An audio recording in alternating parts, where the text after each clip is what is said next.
ओम श्री गणेशाय नमः। दोस्तों, हिंदू धर्म शास्त्रों के अनुसार प्रतिवर्ष चैत्र कृष्ण दशमी तिथि के दिन दशा माता की पूजा की जाती है।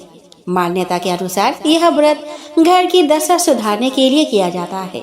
इस व्रत के नियम अनुसार यदि चैत्र कृष्ण दशमी के दिन दशा माता का यह व्रत एक बार रख लिया जाए तो इसे जीवन भर किया जाता है और इसका उद्यापन नहीं होता।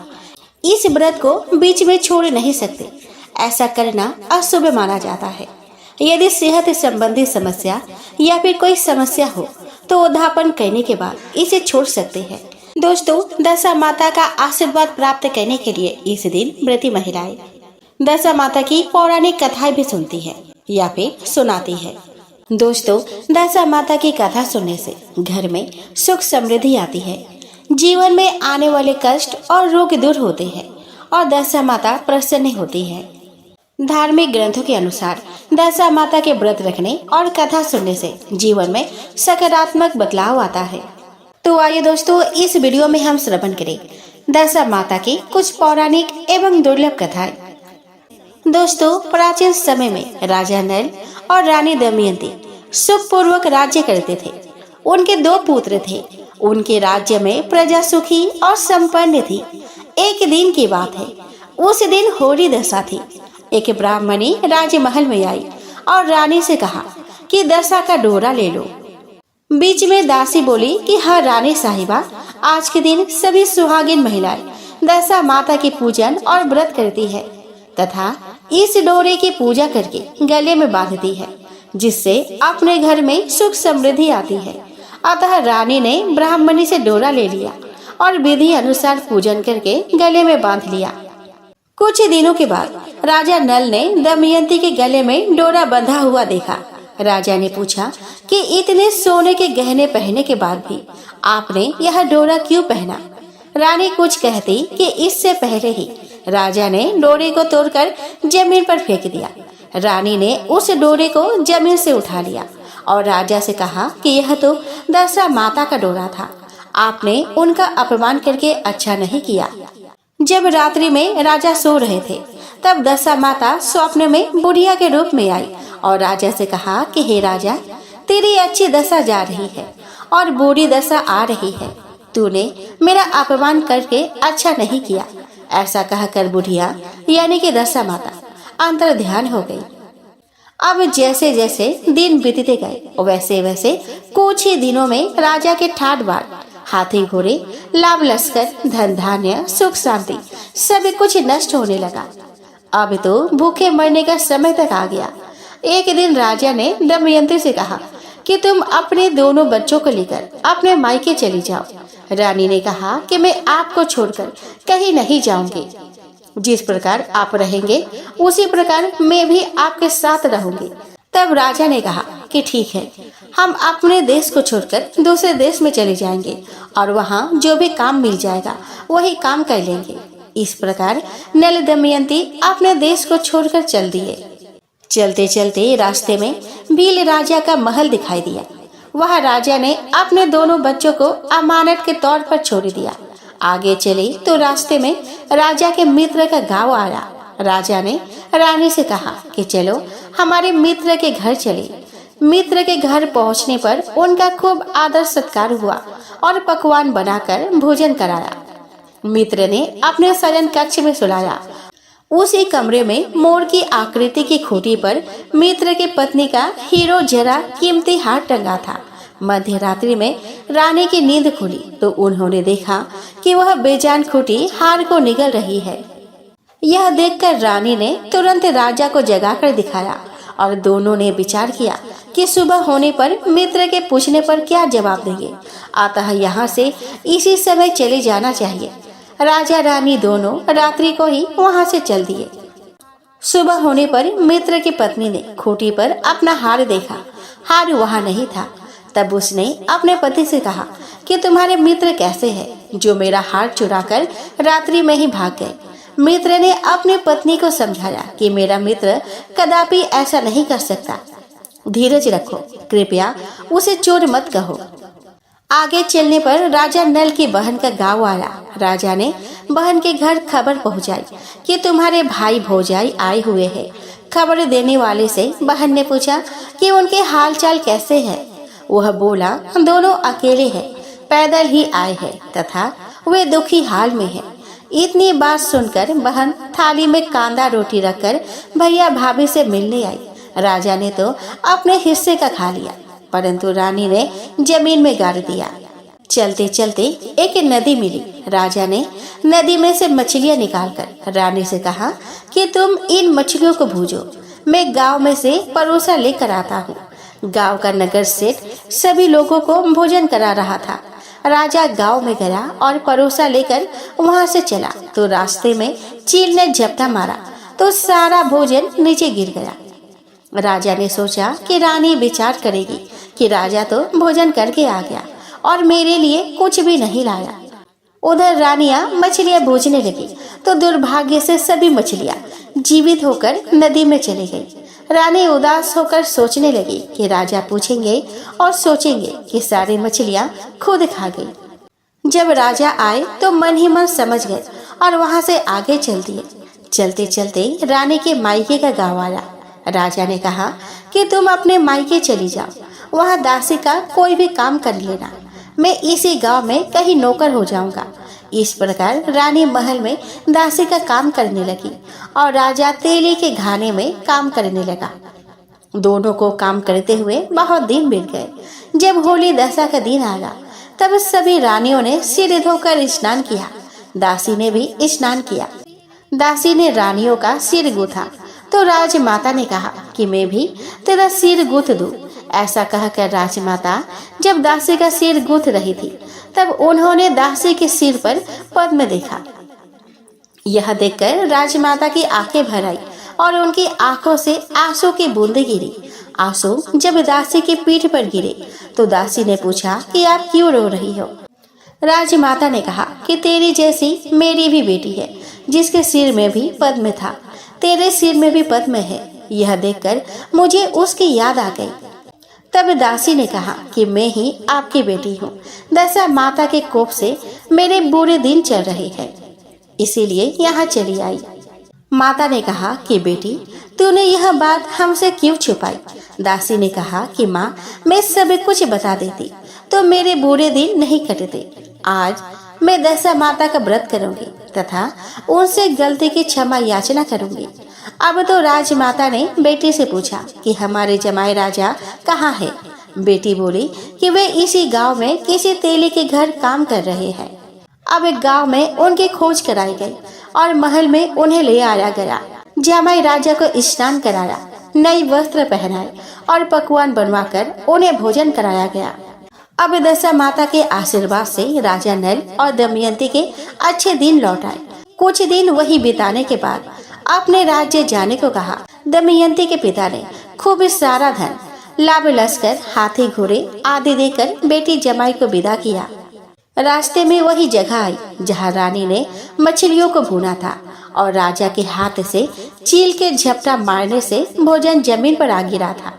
तब राजा ने कहा कि तुमने सोचा होगा कि मैंने अकेले भोजन कर लिया होगा, परंतु चील ने झपटा मारकर गिरा दिया था।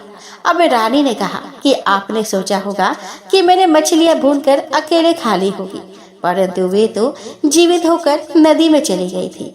चलते चलते अब राजा की बहन का गांव आया। राजा ने बहन के वहां खबर भेजी। खबर देने वालों से पूछा कि उनके हालचाल कैसे है। उसने बताया कि वे बहुत अच्छे दशा में हैं। उनके साथ हाथी घोड़े लाभ लश्कर है। यह सुनकर राजा की बहन मोतियों के थाल सजा कर लाई। तभी दमयंती ने धरती माता से प्रार्थना की और कहा कि माँ, आज मेरी अमानत मुझे वापस दे दो। यह कहकर उस जगह को खोदा जहाँ कांदा रोटी गाड़ दिया था। खोदने पर रोटी तो सोने की और कांदा चांदी का हो गया था। ये दोनों चीजें बहन की थाली में डाल दी और आगे चलने की तैयारी करने लगी। वहां से चलकर राजा अपने मित्र के घर पहुंचे। मित्र ने उनका पहले के समान ही खूब आदर सत्कार और सम्मान किया। रात्रि विश्राम के लिए उन्हें उसी शयन कक्ष में सुलाया। मोरनी वाली खूंटी के हार निकल जाने वाली बात से नींद नहीं आई। आधी रात के समय वही मोरनी वाली खूंटी हार उगलने लगी तो राजा ने अपने मित्र को जगाया और रानी ने मित्र के पत्नी को जगाकर दिखाया कि आपका हार तो इसने निगल लिया था। आपने सोचा होगा कि हार हमने चुराया है। दूसरे दिन प्रातःकाल नित्य कर्म से निपटकर वहां से वे चल दिए। वे भील राजा के यहाँ पहुँचे और अपने पुत्रों को मांगा तो भील राजा ने उन्हें देने से मना कर दिया। गांव के लोगों ने उन बच्चों को वापस दिलाया। नल दमयंती अपने बच्चों को लेकर अपने राजधानी के निकट पहुँचे तो नगर वासियों ने लाभ लश्कर के साथ उन्हें आते हुए देखा। सभी ने बहुत प्रसन्न होकर उनका स्वागत किया और गाजे बाजे के साथ उन्हें महल पहुंचाया। राजा का पहले जैसा ठाट बाट हो गया। राजा नल दमयंती पर दशा माता ने पहले कोप किया, ऐसा किसी पर मत करना, और बाद में जैसे कृपा करी वैसे सब पर करना। तो बोलो दशा माता की जय हो। दोस्तों, एक पौराणिक कथा के अनुसार एक गांव में एक बुढ़िया रहती थी। वह खूब व्रत पूजन करती थी। जब उसकी उम्र पूरी हो गई तो उसे एक दिन यमदूत उसे लेने आई और वह उनके साथ चल दी। रास्ते में चलते चलते एक गहरी नदी आई तो यमदूत ने उससे पूछा कि माई, तुमने गोदान किया है या नहीं। बुढ़िया ने तुरंत पूरी श्रद्धा से गाय का ध्यान किया तो गाय उसके समक्ष आ गई। फिर बुढ़िया उस गाय की पूंछ पकड़कर नदी आसानी से पार कर गई। कुछ देर बाद उसके रास्ते में काले कुत्ते आ गए। तब यमदूत ने कहा कि कुत्तों को खाना दिया था या नहीं। बुढ़िया ने फिर कुत्तों का ध्यान किया तो वे रास्ते से चले गए। बुढ़िया फिर से आगे बढ़ने लगी। तब उसके रास्ते में कौवे आ गए और उन्होंने उसके सिर में चोंच मारने शुरू कर दी। तो यमदूत बोले कि किसी ब्राह्मण के बेटे के सिर में तेल लगाया था या नहीं। बुढ़िया ने फिर ब्राह्मण की बेटी का ध्यान किया तो कौवे वापस चले गए। कुछ आगे बढ़ने पर बुढ़िया के पैर में कांटे चुभने शुरू हो गए। यमदूत बोले कि खराव का दान किया था या नहीं। बुढ़िया ने उनका ध्यान किया तो खराव उसके पैरों में आ गए। बुढ़िया फिर आगे बढ़ी तो फिर चित्रगुप्त जी ने यमराज से कहा कि आप यहाँ किसे लेकर आए हो। तब यमराज जी बोले कि बुढ़िया ने दान पुण्य तो बहुत किए हैं, लेकिन उन्होंने अपने जीवन में धर्म राज्य के लिए कुछ नहीं किया, इसलिए आगे के द्वार इसके लिए बंद है। धर्मराज की सारी बात सुनने के बाद बुढ़िया बोली कि आप मुझे सिर्फ 7 दिन के लिए धरती पर वापस भेज दे। मैं पूरी श्रद्धा से धर्मराज जी का व्रत और उद्यापन करके वापस यहाँ लौट आऊंगी। यमराज ने उन्हें धरती पर वापस भेज दिया। बुढ़िया अपने गांव आ गई और गांव वालों ने उसे भूतनी समझकर अपने घर के दरवाजे बंद कर दिए। वह जब अपने घर गई तो उसके बहू बेटे ने भी डर के मारे घर के दरवाजे बंद कर दिए। बुढ़िया ने कहा कि मैं भूतनी नहीं हूँ, मैं तो धर्मराज की आज्ञा से सिर्फ 7 दिन के लिए धरती पर वापस आई हूँ। इन 7 दिनों में मैं धर्मराज जी का व्रत और उद्यापन करूंगी, जिससे मेरे लिए परलोक के रास्ते खुल जाएंगे। बुढ़िया की बातें सुनकर बहू बेटे उसके लिए पूजा की सामग्री ले आए, लेकिन जब बुढ़िया कहानी कहती है तब वह हुंकारा नहीं भरते। जैसे बुढ़िया बाद में अपने पड़ोसन को कहानी सुनाती है और वह हुंकारा भरती है। इस तरह से 7 दिन धर्मराज जी की विधि विधान व्रत पूजा और उद्यापन करने के बाद धर्मराज जी बुढ़िया को लेने के लिए विमान भेजते हैं। स्वर्ग से आए विमान को देखकर उसके बहू बेटों के साथ सारे गांव वाले भी स्वर्ग जाने को तैयार हो गए। बुढ़िया ने कहा कि तुम कहाँ तैयार हो रहे हो? मेरी कहानी तो सिर्फ मेरी पड़ोसन ने सुनी है, इसीलिए वही मेरे साथ जाएगी। तब सारे गांव वाले बुढ़िया से धर्मराज जी की कहानी सुनाने का आग्रह करने लगे। तब बुढ़िया उन्हें भी कहानी सुना देती है। कहानी सुनने के बाद गांव के सभी लोग विमान में बैठकर स्वर्ग जाते हैं। तो धर्मराज जी कहते हैं कि मैंने तो विमान केवल बुढ़िया को लाने के लिए भेजा था। तब बुढ़िया माई ने कहा कि हे धर्मराज जी, मैंने अपने जीवन में जो भी पुण्य किया है उसमें से आधा भाग मैं गांव वालों को देना चाहती हूँ। इस तरह से धर्मराज ने ग्राम वासियों को भी स्वर्ग में जाने दिया। तो हे धर्मराज महाराज, जैसे आपने बुढ़िया और उसके गांव के सभी लोगों को स्वर्ग में जगह दी, उसी तरह हमें भी देना।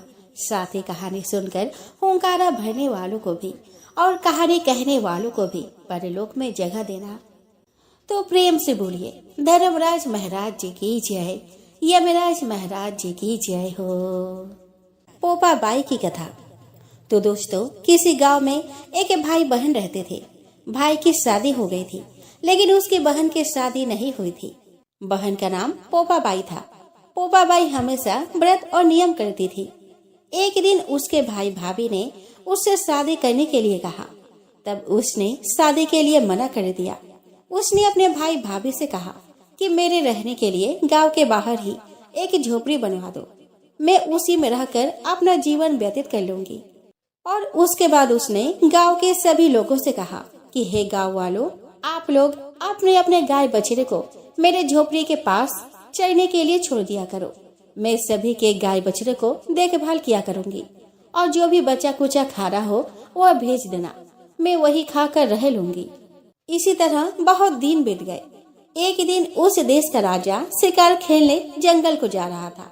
उसकी नजर गांव के बाहर बने पोपा बाई के झोपड़े पर पड़ी। राजा झोपड़े के पास जाकर आवाज लगाने लगा कि यहाँ कौन रहता है। जब कोई भी उत्तर नहीं मिला तो झोपड़े के दरवाजे को खटखटाने लगा। खटखटाने की आवाज सुनकर पोपा बाई ने अंदर से ही पूछा कि बाहर कौन है, बार बार दरवाजा क्यों खटखटा रहे हो, क्या काम है। तब राजा ने उत्तर दिया कि मैं इस देश का राजा हूँ, मैं तुम्हारे साथ विवाह करना चाहता हूँ। पोपा बाई ने कहा कि अपने महल को लौट जाओ, मैं पराये पुरुष का मुंह नहीं देखती। लेकिन राजा ने उसके बात पर ध्यान नहीं दिया। वह बलपूर्वक पोपा बाई को उठा अपने घोड़े पर बैठाकर महल की ओर चल पड़ा। पोपा बाई ने राजा को श्राप दिया कि हे राजा, तेरा राजपाट सब नष्ट हो जाएगा। महल में पहुंचकर राजा ने अपनी रानियों से सारी बात बताई। पूरी बात सुनकर रानियों ने राजा से अनुरोध किया कि पोपा बाई को सही सलामत उसके झोपड़े पे छोड़ आए।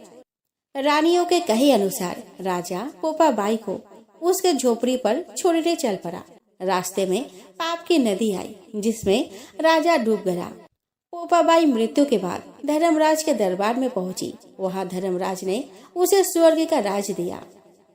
किसी गांव में एक सेठानी की मृत्यु हुई तो वे दोनों मृत्यु लोक से स्वर्ग लोक को आए, लेकिन स्वर्ग का दरवाजा बंद पड़ा था। उन दोनों ने धर्मराज से स्वर्ग का द्वार खोलने के लिए कहा। तब धर्मराज ने कहा कि इस पर पोपा बाई का राज है। सेठ सेठानी ने कहा कि हम पोपा बाई को नहीं जानते। तब धर्मराज ने कहा कि मैं तुम दोनों को 7 दिन के लिए मृत्यु लोक में भेजता हूँ। वहाँ जाकर 8 खोपरा से राई भरकर 5 कपड़ा ऊपर रखकर कहानी सुनना और उद्धापन करना, और इस प्रकार कहना कि राज है पोपा बाई का, लेखा लेगी राई राई का। तो प्रेम से बोलिए, पोपा बाई की जय हो। आइए दोस्तों, अब हम श्रवण करें राई बाई की कथा। दोस्तों, किसी गांव में माँ बेटी रहती थी। बेटे का नाम राई था। वह बहुत सुंदर और सुशील थी। भगवान कृष्ण की पक्की भक्त थी। एक बार भगवान कृष्ण उसकी परीक्षा लेने हेतु डांसरिया बेचने वाले बनकर आए और आवाज देने लगे। आवाज सुनकर राई अपने माँ से बोली कि मुझे भी डांसरिया चाहिए। माँ बोली कि मैं पैसे कहाँ से लाऊं? बाजरी है, वो ले जा। बाजरी के भगवान ने फूंक मारी तो फूस उड़ के राई के आंख में चली गई। राई जोर जोर से रोने लगी। भगवान वहाँ से अंतर ध्यान हो गए। वैद्य का रूप धारण कर वह वहाँ पे आ गए और आवाज देने लगे। राई की माँ बाहर आई और बोली कि वैद्य जी, मेरे बेटी की आंख में फूस गिर गया है, उसे निकाल दो। भगवान बोले कि अगर मैं फूस निकाल दूं तो उसका विवाह मेरे साथ करना पड़ेगा। राई की माँ तैयार हो गई, सगाई कर दी। 11 के दिन विवाह निश्चित किया गया। माँ सोचने लगी कि बेटी को क्या दूंगी।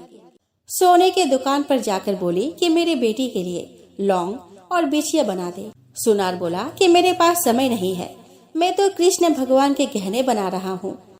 वो हलवाई की दुकान पर गई और हलवाई वाला ने उसे वही जवाब दिया। उसके बाद वह बनिया के दुकान पर गई, पर बनिया वाला भी वही बात बोला। माँ परेशान हो गई और परेशान होकर वो घर आ गई। अब वो करे भी तो क्या करे। जब वो घर आई तो वो देखी कि उसकी झोपड़ी महल में बदल गई है। माँ बड़ी ही आश्चर्यचकित हो गई एवं यह सबको भगवान का आशीर्वाद मानकर आनंद हो विवाह की तैयारी करने लगी। भगवान बारात लेकर आए। माँ ने खूब ठाठ से राय का विवाह भगवान कृष्ण के साथ कर दिया। भगवान राय को लेकर द्वारका गए तो राय के महल में ही वह रहने लगे। दूसरी रानियां चिढ़ने लगी। कुछ दिनों बाद राय पिहर गई। भगवान ने सोचा कि राय के लिए तीज भेजूं। उन्होंने 7 जरी के बेस व 5 सोने के पचेट रखे। 2 हंसों को बुलाया और बोले कि सीधे राय के पिहर जाना, कहीं मत रुकना। राधा रुक्मिणी को पता चला तो उन्होंने हंसों को अपने महल में बुलाकर कहा कि थोड़े मोती चुग ले। हंस आ गए, मोती चुगने लगे। राधा रुक्मिणी ने सारा सामान निकालकर उसमें फटे पुराने कपड़े और 5 कांटे बांध दिए। पोटली हंस को दे दिया। हंस सामान लेकर राय के पास गए। राय खुशी से नाचने लगी। जैसे ही पोटली खोली, 5 अंगुलियों में 5 कांटे चुभ गए। राय दुखी हुई। सावन खत्म हुआ तो भगवान लेने आए। राय भगवान से नहीं बोली। भगवान आए तो राय दूर दूर हो जाए। भगवान ने सोचा कि कोई बात नहीं। राय फिर भी नहीं बोली। इतने पर भी राय भगवान को अपने महल में ही जिमाती। भोजन में दही जरूर देती। एक दिन भगवान बिल्लो गाना के दही खा गए। अब राय दही कहाँ से रखे। भगवान गुजरी बनकर दही बेचने आ गए। राय नीचे जाकर बोली कि थोड़ा दही दे दो। गुजरी रूप में भगवान बोले कि राय तुम उदास क्यों हो, हमने सुना आप भगवान से नाराज है। राय बोली कि तुझे क्या मतलब, तू जा। तो गुजरी रूप भगवान बोले कि हम सहेली जैसे हैं, तो मन की बात कहो, मैं किसी को नहीं कहूँगी। राय ने सारी बात कही। सुनते ही भगवान को अचंभा हुआ। वे असली रूप में आ गए और बोले कि ये कैसे हुआ, मैंने तो जरी के बेस और सोने के पचेट भेजे थे। भगवान ने हंसों को बुलाकर पूछा कि तुम कहीं रुके तो नहीं। हंस बोले कि राधा रुक्मिणी के महल में रुके और कहीं नहीं रुके। भगवान ने राधा रुक्मिणी को बुलाया और पूछा कि आपने ऐसा क्यों किया। वे बोली कि आप हमारे महल नहीं पधारे, इसलिए हमने ऐसा किया। भगवान बोले कि आप हमको प्रेम से बुलाते तो हम जरूर आते। फिर भगवान बोले कि कार्तिक का महीना मैं राय को दूंगा। 5 दिन परिस्थित्या राधा रुक्मन को और 11 सत्यभामा को दूंगा। भगवान ने सबको मान दिया। आइए दोस्तों, अब हम श्रवण करें धरती माता की कथा। तो दोस्तों, एक ब्राह्मणी थी। वह बहुत धार्मिक महिला थी। सभी ग्रामवासी उसका बहुत सम्मान करते थे। कोई भी उसके शरण में आता, वह सबकी मदद किया करती थी। मन ही मन भगवान का स्मरण किया करती थी। भगवान की सेवा पूजा और जरूरतमंदों की सेवा ही उसका परम धर्म था। एक दिन ब्राह्मणी मरकर भगवान के घर गई। वहां जाकर बोली कि मुझे बैकुंठ का रास्ता बता दो। स्वर्ग से एक दूत आया और बोला कि ब्राह्मणी, आपको क्या चाहिए। वो बोली, मुझे बैकुंठ का रास्ता बता दो। आगे आगे दूत और पीछे ब्राह्मणी मंदिर तक गए। ब्राह्मणी बहुत धार्मिक महिला थी। उसने बहुत दान पुण्य कर रखा था। उसे विश्वास था कि उसके लिए बैकुंठ का रास्ता अवश्य ही खुल जाएगा। ब्राह्मणी ने वहां जाकर देखा। वहां बड़ा सा मंदिर, सोने की सिंहासन, हीरे मोती से जड़ित छतरी थी। चित्रगुप्त जी न्याय सभा में बैठे साक्षात इंद्र के समान शोभा पा रहे थे और न्याय नीति से अपना राज संभाल रहे थे। यमराज जी सबको कर्म अनुसार दंड दे रहे थे। ब्राह्मणी ने जाकर प्रणाम किया और बोली कि मुझे बैकुंठ जाना है। चित्रगुप्त ने लेखा सुनाया और कहा कि ब्राह्मणी, तुमने सब धर्म किए परंतु धरती माता की कहानी नहीं सुनी, इसीलिए तुम्हारे सिर पर धरती माता का कर्ज है। बैकुंठ में कैसे जाओगी। ब्राह्मणी बोली कि धरती माता की कहानी के क्या नियम है। चित्रगुप्त जी बोले कि कोई 1 साल, कोई 6 महीने, कोई 7 दिन ही सुने, पर धरती माता की कहानी वह अवश्य सुने, फिर उसका उद्धापन कर दे। धरती माता की कहानी सुनने से जाने अनजाने किए गए पाप कर्म को धरती माता हर लेती है। स्वर्ग लोक में धर्म को ही स्थान प्राप्त है। यहाँ पाप के लिए कोई जगह नहीं है। धरती माता की कहानी पीपल के पेड़ के नीचे बैठकर सुननी चाहिए। यह बात सुनकर ब्राह्मणी ने प्रार्थना की कि मुझे 7 दिन वापस पृथ्वी लोक पर जाने दो, मैं कहानी सुनकर वापस आ जाऊंगी। चित्रगुप्त जी ने उसका लेखा जोखा देकर 7 दिन के लिए पृथ्वी पर भेज दिया।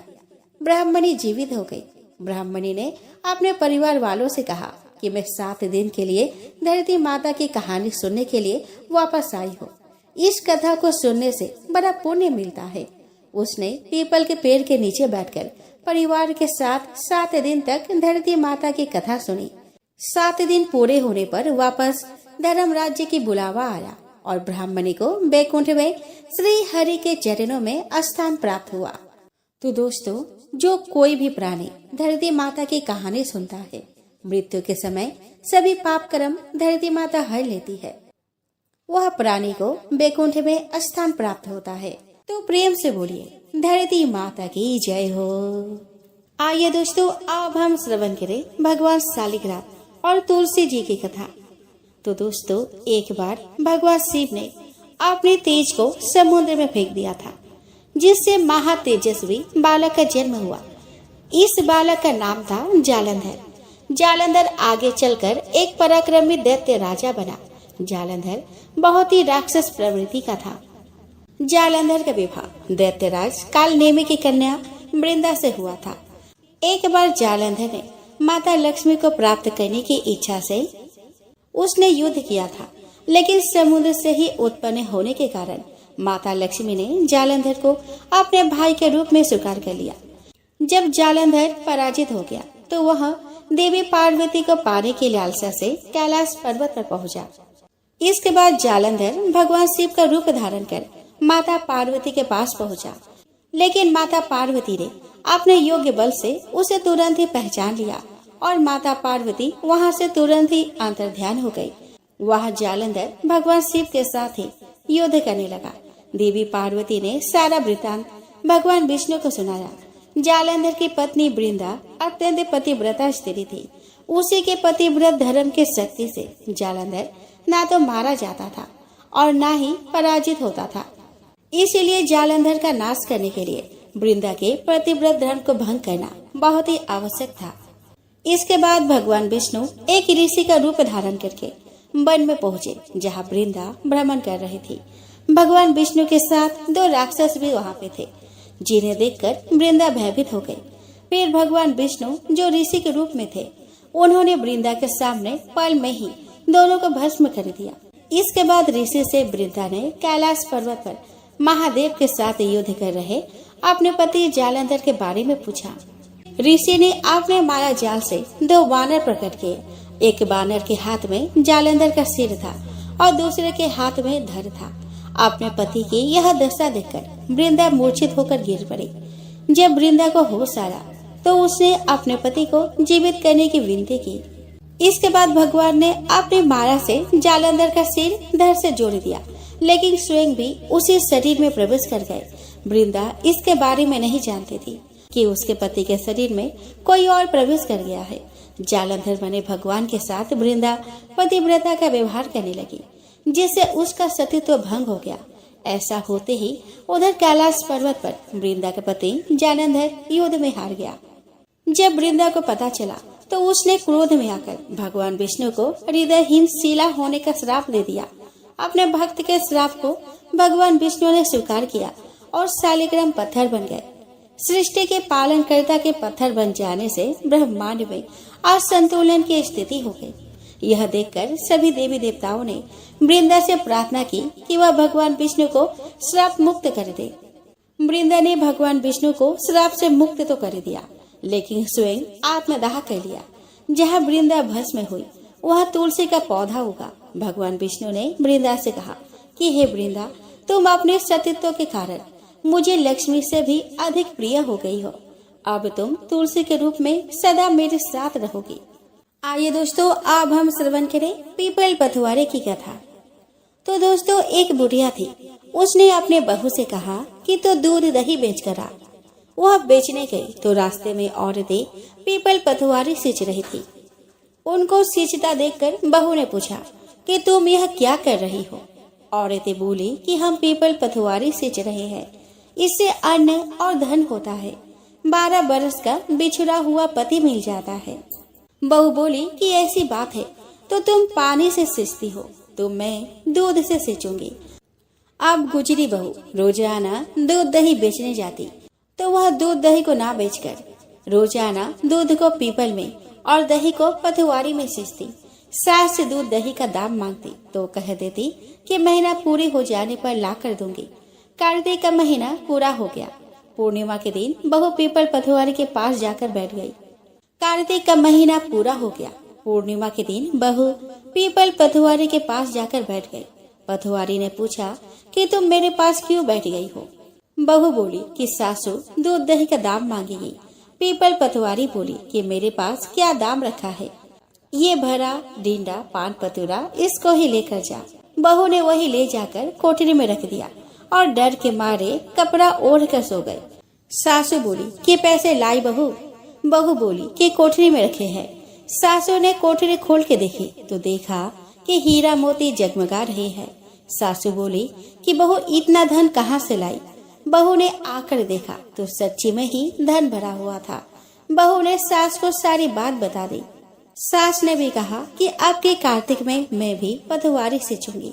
कार्तिक आया, सास दूध दही तो बेच आती, हांडी धोकर पीपल पथवारी में चढ़ा देती। आकर बहू से कहती कि मेरे से दाम मांगो। वह कहती कि सासू जी कोई बहू भी दाम मांगती है, मगर सासू कहती है कि तू मांग। बहू बोली कि सासू जी पैसे ले आओ। तो सास पीपल पथवारी के पास जाकर बैठ गई। पीपल पथवारी ने सास को पान पतूरा भरा डींडा दे दिया। उसने उसे लेकर कोठरी में रख दिया। बहू ने खोल कर देखा तो उसमें कीड़े मकोड़े बिलबिला रहे हैं। बहू ने कहा कि सासू जी यह क्या। सास ने आकर देखा और बोलने लगे कि पीपल पथवारी बड़ी डोगली पटपिटन है, इसको तो धन दिया और मुझको कीड़ा मकोड़ा दिया। तब सभी कोई बोलने लगे कि बहू तो सबकी भूखी सींची थी, तुम धन की भूखी। तो है पथवारी माता, जैसा बहू को दिया वैसा सबको देना, जैसा सास को दिया वैसे किसी को ना देना। आइए दोस्तों, अब हम श्रवण करें गणेश जी की कथा। दोस्तों, एक गांव था जिसमें एक सेठ अपने परिवार के साथ रहता था। सेठ का गांव और आसपास के शहर में बड़ा व्यापार था। सेठ जी का गणेश जी में बहुत विश्वास था, क्योंकि उनका मानना था कि उसके परिवार की हर खुशहाली के कारण वे ही थे। नियम अनुसार रोज वो नदी पर नहाने जाते और आकर गणेश जी की पूजा करते, उन्हें भोग लगाते और फिर स्वयं भोजन करते थे। यह बात सेठानी जी को अच्छी नहीं लगती थी। वह धार्मिक नहीं थी और ईश्वर में इतना विश्वास नहीं रखती थी। एक बार सेठानी जी ने सोचा कि यह इतना गणेश जी को मानते हैं, गणेश जी की पूजा करते हैं, इससे होता क्या है। आज तो देखती हूँ कि वो कैसे गणेश जी की पूजा करते हैं। अगले दिन जब सेठ जी नदी पर नहाने जाते हैं तो सेठानी जी गणेश जी की मूर्ति को उठाकर मूर्ति को कपड़े में ढककर बगीचे में जमीन में दबा देती है। जब सेठ जी नदी पर से नहाकर घर आते हैं और देखते हैं कि गणेश जी की मूर्ति तो मंदिर में नहीं है, तब वह सेठानी जी से पूछते हैं कि गणेश जी की मूर्ति मंदिर में नहीं है, कहाँ गई। तो सेठानी जी बोलती है कि मुझे मालूम नहीं। उस दिन मूर्ति को घर में बहुत ढूंढा जाता है, क्योंकि गणेश जी को भोग जो लगाना था। इसके बिना सेठ जी खाना नहीं खाते थे। सेठ जी बहुत उदास हो जाते हैं और गणेश जी से प्रार्थना करते हैं कि हे प्रभु, लगता है आप मुझसे नाराज हो गए हैं और कहीं चले गए हैं। अब जब तक आप वापस नहीं आते मैं खाना नहीं खाऊंगा। उस दिन पूरा निकल जाता है। सेठ की भक्ति में अनन्य श्रद्धा थी, इसीलिए उसी रात एक चमत्कार हुआ। सेठ को सपना आया जिसमें वे एक छोटे से चूहे के साथ खेल रहे थे और चूहे को खाने के लिए लड्डू देते हैं। चूहा लड्डू लेकर बगीचे में जाता है और जमीन को खोदता है और लड्डू वही डाल देता है। अचानक सेठ जी की नींद खुल जाती है। सेठ जी बगीचे में जाते हैं और वही खोदते हैं जहाँ उसको सपने में दिखा था, और वहीं से उनको कपड़े में लिपटे हुए गणेश जी की मूर्ति दिखती है। सेठ जी गणेश जी की मूर्ति की पूजा करके उनको वापस स्थान पर रखते हैं और सेठानी को सब बात बताते हैं। बात जानकर सेठानी जी को बहुत ही आश्चर्य होता है और अपनी गलती का एहसास होता है। वो सेठ जी को सारी बात बताती है और माफी मांगती है। अब सेठ और सेठानी दोनों गणेश जी की पूजा करते हैं। आइए दोस्तों, अब हम श्रवण करें रविवार व्रत की पौराणिक कथा। दोस्तों, रविवार व्रत की पौराणिक कथा के अनुसार प्राचीन काल में एक बुढ़िया रहती थी। वह नियमित रूप से रविवार का व्रत करती थी। रविवार के दिन सूर्य उदय से पहले उठकर बुढ़िया स्नान आदि से निवृत्त होकर आंगन को गोबर से लिपकर स्वच्छ करती। उसके बाद सूर्य भगवान की पूजा करते हुए रविवार व्रत कथा सुनकर सूर्य भगवान का भोग लगाकर दिन में एक समय भोजन करती थी। सूर्य भगवान की अनुकंपा से बुढ़िया को किसी प्रकार की चिंता एवं कष्ट नहीं था। धीरे धीरे उसका घर धन धान्य से भर रहा था। उस बुढ़िया को सुखी होते देख उसके पड़ोसन उससे जलने लगे। बुढ़िया ने कोई गाय नहीं पाल रखी थी, अतः वह अपने पड़ोसन के आंगन में बंधी गाय का गोबर लाती थी। पड़ोसन ने कुछ सोचकर अपने गाय को घर के भीतर बांध दिया। रविवार को गोबर न मिलने से बुढ़िया अपना आंगन नहीं लिप सकी। आंगन न लिप पाने के कारण उस बुढ़िया ने सूर्य भगवान को भोग नहीं लगाया और उस दिन स्वयं भी भोजन नहीं किया। सूर्यास्त होने पर बुढ़िया भूखे प्यासे ही सो गई। प्रातः काल सूर्य उदय से पूर्व उस बुढ़िया की आँख खुली तो वह अपने घर के आंगन में सुंदर गाय और बछड़े को देखकर हैरान हो गई। गाय को आंगन में बांधकर उसने जल्दी से उसे चारा लाकर खिलाया। पड़ोसन ने उस बुढ़िया के आंगन में बंधी सुंदर गाय और बछड़े को देखा तो वह उससे और अधिक जलने लगी। तभी गाय ने सोने का गोबर किया। गोबर को देखते ही पड़ोसन की आंखें फट गई। पड़ोसन ने उस बुढ़िया को आसपास न पाकर तुरंत उस गोबर को उठाया और अपने घर ले गई तथा अपने गाय का गोबर वहां रख आई। सोने के गोबर से पड़ोसन कुछ ही दिनों में धनवान हो गई। गाय प्रतिदिन सूर्य उदय से पूर्व सोने का गोबर किया करती थी और बुढ़िया के उठने के पहले पड़ोसन उस गोबर को उठाकर ले जाती थी। बहुत दिनों तक बुढ़िया को सोने के गोबर के बारे में कुछ पता ही नहीं चला। बुढ़िया पहले की तरह हर रविवार को भगवान सूर्यदेव का व्रत करती रही और कथा सुनती रही। लेकिन सूर्य भगवान को जब पड़ोसन की चालाकी का पता चला तो उन्होंने तेज आंधी चलाई। आंधी का प्रकोप देखकर बुढ़िया ने गाय को घर के भीतर ही बांध दिया। सुबह उठकर बुढ़िया ने सोने का गोबर देखा तो उसे बहुत आश्चर्य हुआ। उस दिन के बाद से बुढ़िया गाय को घर के भीतर बांधने लगी। सोने के गोबर से बुढ़िया कुछ ही दिनों में बहुत धनवान हो गई। उस बुढ़िया के धनी होने से पड़ोसन बुरी तरह जल भून कर राख हो गई और उसने अपने पति को समझा बुझाकर उसे नगर के राजा के पास भेज दिया। सुंदर गाय को देखकर राजा बहुत खुश हुआ। सुबह जब राजा ने सोने का गोबर देखा तो उसके आश्चर्य का ठिकाना न रहा। उधर सूर्य भगवान को भूखे प्यासी बुढ़िया को इस तरह प्रार्थना करते देख उस पर बहुत करुणा आई। उसी रात सूर्य भगवान ने राजा को स्वप्न में कहा कि राजन, बुढ़िया की गाय व बछड़ा तुरंत ही लौटा दो, नहीं तो तुम पर विपत्तियों का पहाड़ टूट पड़ेगा, तुम्हारा महल नष्ट हो जाएगा। सूर्य भगवान के स्वप्न से बुरी तरह भयभीत राजा ने प्रातः उठते ही गाय और बछड़ा बुढ़िया को लौटा दिया। राजा ने बहुत सा धन देकर बुढ़िया से अपनी गलती के लिए क्षमा मांगी।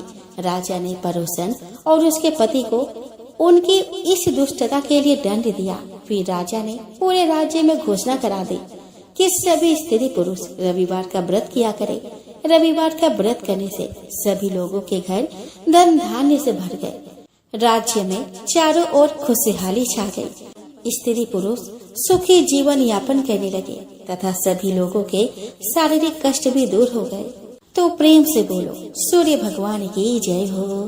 आइए दोस्तों, अब हम श्रवण करें लप्सी तप्सी की कथा। तो दोस्तों, एक लप्सी था और एक तप्सी था। तप्सी हमेशा भगवान की तपस्या में लीन रहता था। लप्सी रोजाना 1.25 सेर की लापसी बनाकर भगवान को भोग लगाकर जिम लेता था। एक दिन वे दोनों लड़ने लगे। तप्सी बोला कि मैं रोज भगवान की तपस्या करता हूँ, इसीलिए मैं बड़ा हूँ। लप्सी बोला कि मैं रोज भगवान को 1.25 सेर लापसी का भोग लगाता हूँ, इसीलिए मैं बड़ा हूँ। नारद जी वहाँ से गुजर रहे थे। दोनों को लड़ता देखकर उनसे पूछा कि तुम क्यों लड़ रहे हो। तप्सी ने खुद को बड़ा होने का कारण बताया और लप्सी ने अपना कारण बताया। नारद जी बोले कि तुम्हारा फैसला मैं कर दूंगा। दूसरे दिन लप्सी और तप्सी नहाकर अपने रोज की भक्ति करने आए तो नारद जी ने छुपकर 1.25 करोड़ की एक अंगूठी उन दोनों के आगे रख दी। तप्सी की नजर जब अंगूठी पर पड़ी तो उसने चुपचाप अंगूठी उठाकर अपने नीचे दबा ली। लप्सी की नजर अंगूठी पर पड़ी, लेकिन उसने ध्यान नहीं दिया। भगवान को भोग लगाकर लापसी खाने लगा। नारद जी सामने आए तो दोनों ने पूछा कि कौन बड़ा है। तो नारद जी ने तप्सी से खड़ा होने को कहा तो खड़ा हुआ तो उसके नीचे दबी अंगूठी दिखाई पड़ी। नारद जी ने तप्सी से कहा कि तपस्या करने के बाद भी तुम्हारी चोरी करने की आदत नहीं गई, इसीलिए लप्सी बड़ा है और तुम्हें तुम्हारी तपस्या का कोई फल नहीं मिलेगा। तप्सी शर्मिंदा होकर माफी मांगने लगा। उसके बाद उसने नारद जी से पूछा कि मुझे मेरी तपस्या का फल कैसे मिलेगा। तो नारद जी ने कहा कि यदि कोई गाय और कुत्ते की रोटी नहीं बनाएगा तो फल तुझे मिलेगा। यदि कोई ब्राह्मण को भोजन करवाकर दक्षिणा नहीं देगा तो फल तुझे मिलेगा। यदि कोई साड़ी के साथ ब्लाउज नहीं देगा तो फल तुझे मिलेगा। यदि कोई दिए से दिया जलाएगा तो फल तुझे मिलेगा। यदि कोई सारी कहानी सुने लेकिन तुम्हारी कहानी नहीं सुने तो फल तुझे मिलेगा। तो दोस्तों, उसी दिन से हर व्रत कथा कहानी के साथ लप्सी तप्सी की कहानी भी सुनी और कही जाती है।